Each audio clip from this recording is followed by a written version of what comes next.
কক্সবাজারে ২০১৪ সালে নৌ পরিবহন অধিদপ্তরের অধীনে কোস্টাল রেডিও স্টেশন স্থাপনের কাজ ২০১৬ সালে শেষ হওয়ার কথা থাকলেও দীর্ঘ ৯ বছরেও শেষ হয়নি তা। এতে আমলাতান্ত্রিক জটিলতা, অনিয়ম ও দুর্নীতির পাশাপাশি রাষ্ট্রীয় অর্থের অপচয় হচ্ছে বলে মনে করেন বিশিষ্টজনরা।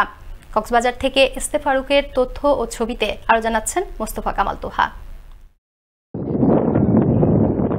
দেশের উপকূলীয় অঞ্চলে সমুদ্রের নৌ নিরাপত্তায় কোস্টাল রেডিও স্থাপন প্রকল্পের কাজ ২০১৪ সালে শুরু হয়। ঠিকাদারি কোরিয়ান প্রতিষ্ঠান এলজি সামহি কনসোর্টিয়াম ওয়ার্ক অর্ডার পেলেও যথাসময়ে প্রকল্পের কাজ শেষ করে বুঝিয়ে দেওয়ার কথা থাকলেও তা সম্ভব হয়নি। এতে পারস্পরিক অসহযোগিতা ও জিওবি তহবিল ব্যবহারে অস্বচ্ছতার অভিযোগ উঠেছে। এ কারণে প্রকল্পের সময় এবং ব্যয় বেড়ে যাওয়ার পাশাপাশি একাধিক প্রকল্প পরিচালকের পরিবর্তন হয়েছে। এক্ষেত্রেও আসেনি উল্লেখযোগ্য সাফল্য।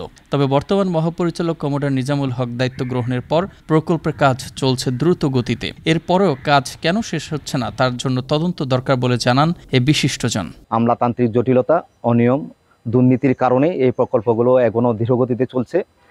এই কাজগুলো শেষ করার জন্য সরকার পর্যাপ্ত বরাদ্দ দিচ্ছে, কেন কাজ শেষ হচ্ছে না তার জন্য তদন্ত দরকার। কক্সবাজারে প্রকল্পের কাজ দ্রুত শেষ হলে উপকূলীয় ব্যবস্থা সুন্দর হবে বলে জানালেন এ বিশিষ্টজন।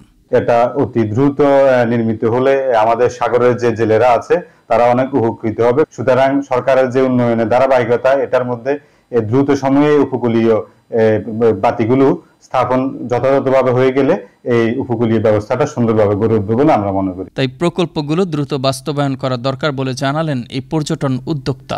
সরকারের যে উন্নয়ন বরাদ্দগুলো দেওয়া হচ্ছে, এটা যদি যথাযথভাবে অর্থগুলো ব্যবহার করা না হয় এবং অর্থের যদি অপচয় হয়, তাহলে বাংলাদেশ স্মার্ট বাংলাদেশ নির্মাণের যে স্বপ্ন সেটা অঙ্কুরে বিনাশ হয়ে যাবে। প্রকল্পে অনিয়ম দুর্নীতির আশ্রয় নিলে কাউকে ছাড় দেওয়া হবে না। ইতোমধ্যে অনিয়ম ও দুর্নীতির দায়ে প্রকল্প পরিচালককে অব্যাহতি দেওয়ার সুপারিশ করা হয়েছে বলেও জানান নৌ পরিবহন অধিদপ্তরের এই মহাপরিচালক।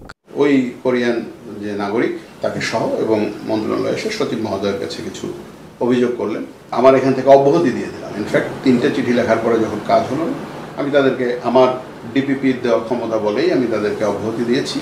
এমন অবস্থা চলতে থাকলে অনিশ্চয়তার মুখে পড়তে পারে প্রকল্পটি। এতে আবারও রাষ্ট্রীয় অর্থের অপচয় হবার আশঙ্কা করছেন বিশিষ্টজনরা।